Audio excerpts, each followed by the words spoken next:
In this video I'm going to show you how to add a background image in video. So already I open a footage in Premiere Pro timeline. Here is the footage. I'll use a background image in this video. So first of all I select this video and unlink the video, and I drag up the video into video drive number 2. So here is video number 2, and already I open an image in here.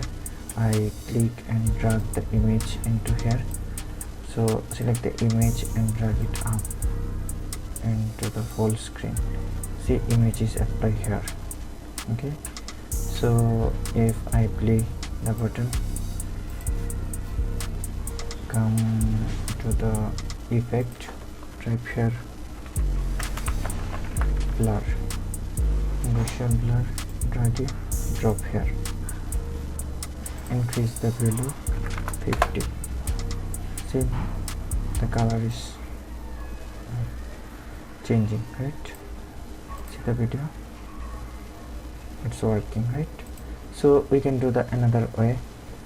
So delete the background image,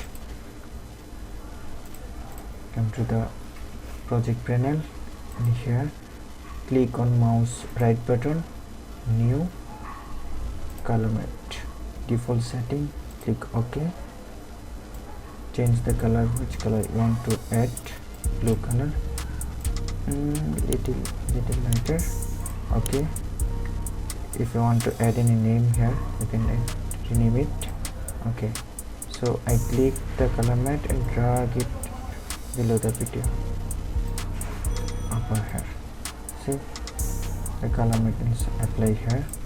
So if you want to add any style here, you can do it, or if you want to change the color option, you can click double, you can add any color here, like if you want to red, click OK. So video is applied, right? Hope this helpful. Thank you for watching. See you in the next video.